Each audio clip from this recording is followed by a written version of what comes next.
Mes chers compatriotes, vers quelle société allons-nous? À quoi va ressembler la France dans 5, 10, 15 ou 20 ans?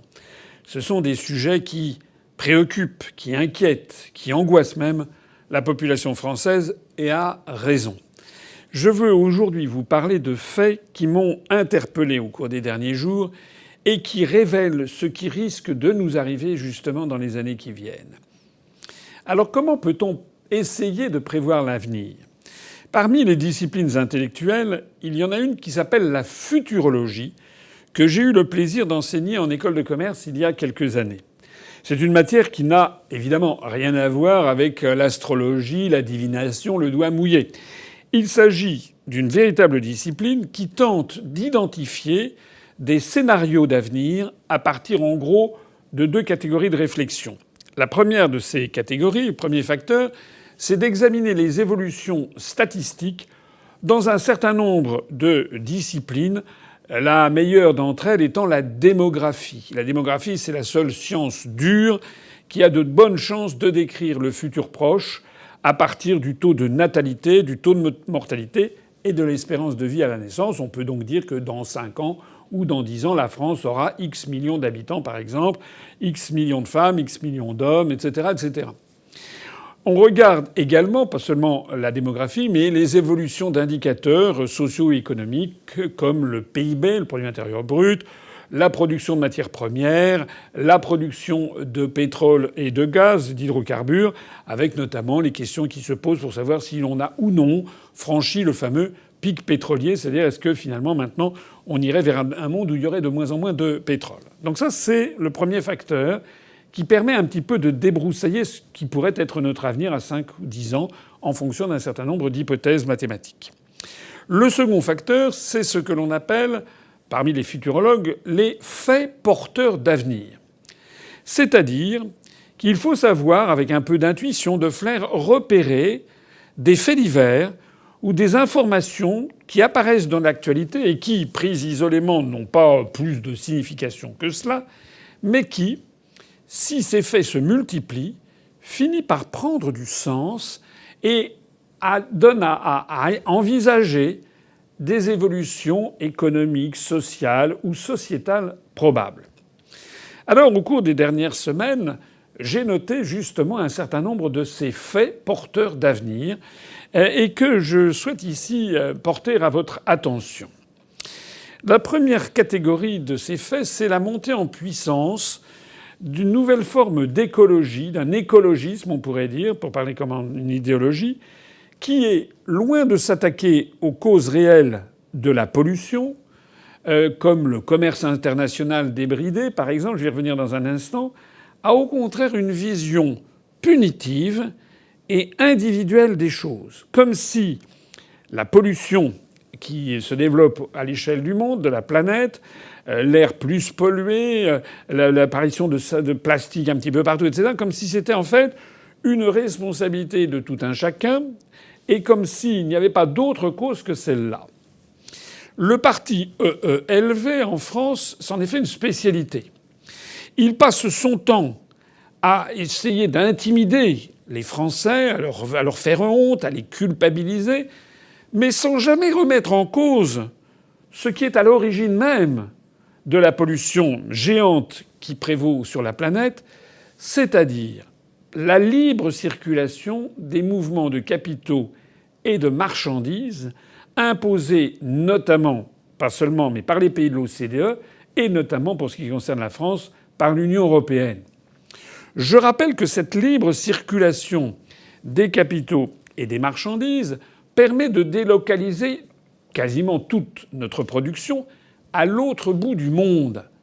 Or, quand c'est produit à l'autre bout du monde, des réfrigérateurs, des téléphones portables, les produits bruns, comme on dit, ou les produits blancs, réfrigérateurs, micro-ondes, téléphones, ordinateurs, etc., lorsque l'on fait fabriquer tout ça à l'autre bout du monde, eh bien, il y a évidemment des frais de transport considérables, mais surtout de la pollution tous azimuts. On a pu le noter récemment pendant quelques jours, le canal de Suez a été bloqué par une mauvaise manœuvre d'un porte-conteneurs, et on s'est rendu compte que ça bloquait d'un seul coup le commerce international. On s'est rendu compte qu'il y avait 10% seulement du commerce qui passait par le canal de Suez, du commerce mondial, mais que déjà des centaines de navires étaient là en train d'attendre.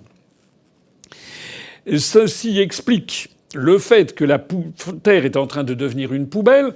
On a découvert qu'il y a tous les jours des conteneurs à bord de porte-conteneurs qui tombent dans la mer, qui sombrent au fond des océans, qui peuvent dégager alors soit des produits inoffensifs, mais aussi des produits parfois très dangereux, très nocifs, avec des produits chimiques à l'intérieur, et que tout ceci est en train de polluer le fond des océans. On découvre aussi que les emballages, les plastiques, etc., se répandent dans la planète entière et sont en train de souiller des lieux extraordinairement beaux. Je pense par exemple à certaines plages de l'île de Bali, où j'étais allé il y a une trentaine d'années et qui maintenant sont devenues des décharges à ciel ouvert. On pense aussi à ce vortex qui représente, paraît-il, le 6e continent qui se trouve au nord-est de l'océan Pacifique Nord et qui ferait quelque chose comme plusieurs centaines, 500, 600, 800 kilomètres de large de produits plastiques flottants. Tout ceci, bien sûr, il y a une responsabilité individuelle. Bien sûr, on peut prendre des mesures correctrices, comme par exemple, et c'est heureux qu'on les ait pris, comme par exemple interdire de plus en plus les sachets en plastique, comme inviter les personnes, les consommateurs à faire preuve d'un petit peu plus de modération. Mais fondamentalement, les individus réagissent en fonction du modèle économique qu'on leur propose. Fondamentalement, nous sommes dans une société d'hyperconsommation, dans une société dont le bonheur semble être, comment dirais-je, résumé au nombre de paires de chaussures ou au nombre de téléphones portables que l'on aura. Mais fondamentalement, un parti comme EELV, plutôt que de s'attaquer aux causes du modèle économique d'hyperconsommation et plus encore de faire fabriquer à 12 000, 14 000, 15 000 kilomètres les produits que nous consommons, eh bien, EELV n'en parle jamais, ou quasiment jamais. Jamais EELV, qui s'appelle Europe Écologie d'ailleurs, ce qui est un oxymore, comme on dit, c'est-à-dire une contradiction dans les termes. Si on est pour l'Europe, on est ipso facto pour aller faire fabriquer à l'autre bout du monde tous les produits dont nous avons besoin. Que ce soit les produits électroniques, mais aussi les vêtements, les chaussures. C'est dans le principe même de la libre circulation des mouvements de capitaux et des mouvements de marchandises. Bien, au lieu de s'attaquer aux principes mêmes qui fondent les traités européens, EELV préfère donc culpabiliser les individus dont le mode et le niveau de vie même devraient être corrigés avec rigueur. On a l'impression d'entendre parfois le grand inquisiteur du temps de la Sainte Inquisition de la Sainte Église, au XVIe siècle. Qu'est-ce que nous disent les élus de l'EELV ? Il faudrait supprimer la viande à la cantine.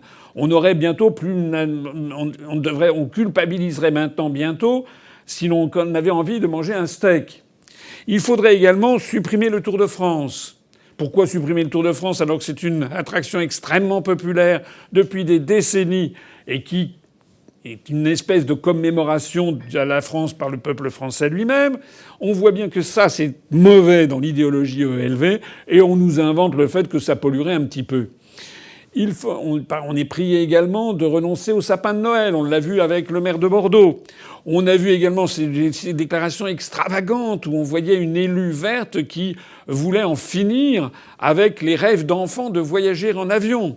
On a vu des déclarations inimaginables aussi d'un élu vert qui voulait refuser une allocation à des navires à voile. On a vu ces choses extraordinaires encore plus, peut-être à Strasbourg, avec une élue verte qui disait qu'il fallait refuser de lutter contre les rats et contre les punaises de lit qu'on appelle des commensaux ou des je ne sais plus quoi. Ça, c'est le premier point, cette succession de faits porteurs d'avenir, malheureusement, qui montre que nous avons dans la société française des gens qui, en fait, prennent le parti pris exactement opposé à ce qu'on appellerait le simple bon sens. Et il s'agit toujours d'avouer mea culpa, mea maxima culpa. Il s'agit de culpabiliser les Français. Un deuxième fait porteur d'avenir a été publié sur le site Euractiv, un site européiste, a récemment attiré mon attention. On y a appris qu'une chercheuse allemande, qui s'appelle Madame Pia Mammut, a expliqué au cours d'un séminaire très sérieux organisé par le Bureau européen de l'environnement, s'il vous plaît, ou donc dans les instances européennes, elle a expliqué que la taille écologique optimale d'un logement serait, je la cite, de 14 mètres carrés minimum à 20 mètres carrés maximum pour une personne seule. Et donc que l'idéal serait d'avoir un logement d'environ 40 à 50 mètres carrés pour une famille de 4 personnes. Je sais, hélas, que malheureusement, il y a en France des personnes, et notamment quelques familles, des familles qui vivent dans des endroits extrêmement serrés, ce qui pose des problèmes pour la vie familiale, l'intimité du couple, j'en passe. Mais quand même, ça ne peut pas être l'idéal que l'on doit se fixer. Je rappelle ici que 15 mètres carrés, qui est, semble-t-il, la taille idéale pour cette chercheuse, c'est en fait la taille approximative d'une cellule de prison. C'est également la taille d'une petite chambre de bonne, avec le lit, la douche, la cuisine dans la même pièce, comme sont hélas contraints d'y vivre de plus en plus d'étudiants dans les grandes villes. On peut dire au minimum qu'il s'agit d'une petite période dans le courant d'une vie. Mais ça ne doit quand même pas être un idéal de vie. Autrement dit, cette Madame Mammut trouverait formidable que l'avenir radieux de la construction européenne soit d'enfermer les Européens dans des cages à lapins, voire d'instaurer des appartements collectifs à plusieurs familles, comme à la grande époque de la construction du socialisme soviétique. Troisième fait porteur d'avenir. Toujours sous prétexte écologique, j'ai noté que les 27 États membres de l'Union européenne sont tout récemment parvenus à un accord unanime, ce qui est rare, pour autoriser la vente aux Européens de produits alimentaires à base d'asticots. Plus exactement à base de vers, des larves du ver de farine, qui est un ver qui donne naissance ensuite à des coléoptères. Alors bon, moi je veux bien tout ce qu'on veut. Je sais qu'il y a aussitôt des gens qui vont dire mais c'est très très bon de manger des coléoptères, c'est formidable de manger des insectes, il n'y a rien de mieux, etc. Faut pas exagérer. Faut pas exagérer. Certains vont me dire que au Moyen Âge ou au XVIe siècle, il y avait de ce que l'on appelle l'entomophagie. Les gens, quand il y avait des moments de disette, pouvaient manger des vers de terre, des choses comme ça. Ça va bien. Si c'est ça l'avenir de la construction européenne, eh bien, il n'y a plus qu'à tirer l'échelle. Quatrième fait porteur d'avenir. Le voyage aérien est de plus en plus diabolisé. De plus en plus, on fait comprendre que prendre l'avion, ce serait mal. Il y a même d'ailleurs des mouvements qui se sont créés, en Suède notamment, pour aller dans cette direction. Je ne suis pas un promoteur du voyage aérien pour le plaisir. Je pense d'ailleurs que dans bien des cas, les hommes d'affaires ou les chefs d'État, etc., quand ils communiquent, ils pourraient très bien le faire comme ils le font maintenant, c'est-à-dire par des téléconférences. Mais quand même, il faudrait savoir ce que l'on veut. Ou bien on veut ouvrir la planète sur le monde, ou bien on veut renfermer chacun chez soi. Moi, ça me choque que ces évolutions me choquent d'autant plus que je suis d'une génération dont le rêve était justement de découvrir le monde. Maintenant, on nous explique que la meilleure chose à faire, c'est de rester claquemuré chez soi, confiné chez soi. Et d'ailleurs, il y a quelques mois, des articles de presse se sont félicités du fait que les confinements avaient fait baisser les émissions de gaz à effet de serre dans les zones concernées. En conclusion, ce que me font craindre tous ces différents faits porteurs d'avenir, certains vont dire oui, mais c'est des gens qui délirent, ça ne prête pas à conséquence, bien sûr. Mais quand même, ce qui m'inquiète, c'est que on voit qu'on est de plus en plus dans une vision moralisatrice, prude du monde, et même dans une vision malthusienne. Vous savez ce que ça veut dire malthusien? Malthusien, ça vient d'un nom propre d'un prêtre anglican anglais qui s'appelait Malthus, qui a vécu à la fin du XVIIIe et au début du XIXe siècle, et qui prétendait aussi donner des leçons en matière d'économie. L'économie était une science qui se développait, qui était encore balbutiante. Et la pensée de Malthus était une pensée systématiquement restrictive.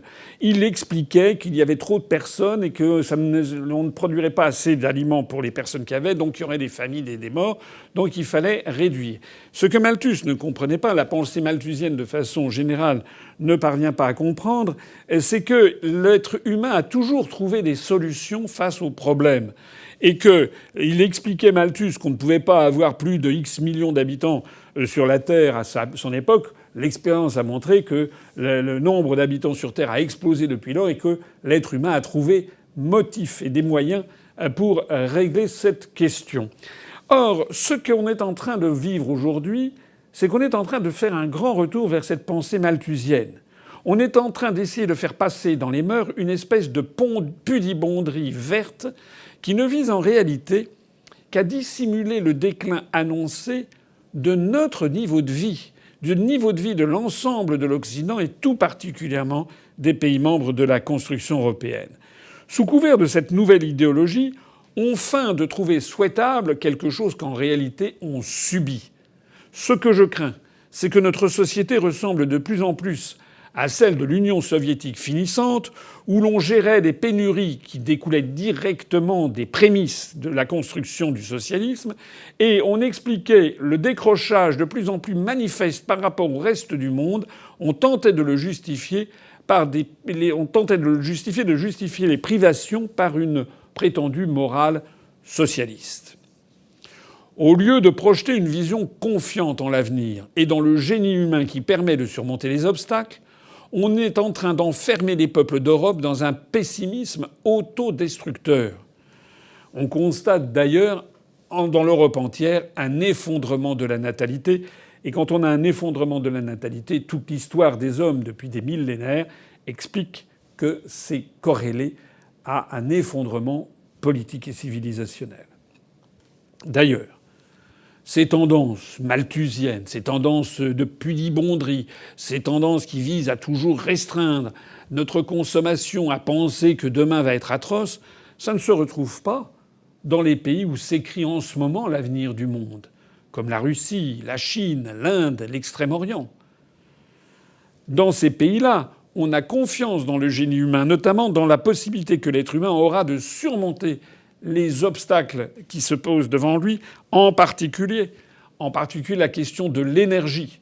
On est confiant dans le fait que peut-être que dans 10 ans, 15 ans, 20 ans, on pourra avoir des sources d'énergie inépuisables, comme par exemple la fusion nucléaire. Encore faut-il qu'il n'y ait pas une idéologie qui bride l'imagination des êtres humains et qui bride le cerveau et les recherches des chercheurs.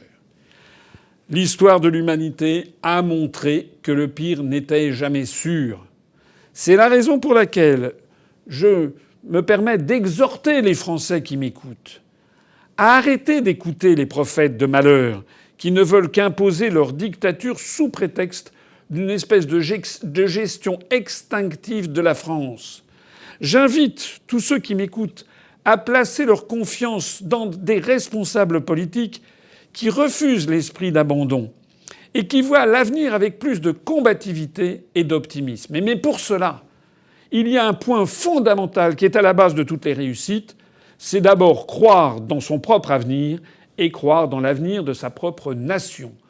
Tous les redressements économiques, sociaux et civilisationnels sont fondés sur un patriotisme bien compris, c'est-à-dire à ce que la France se libère de toutes ces entraves qui l'empêchent d'aller de l'avant et qui lui imposent un avenir précontraint.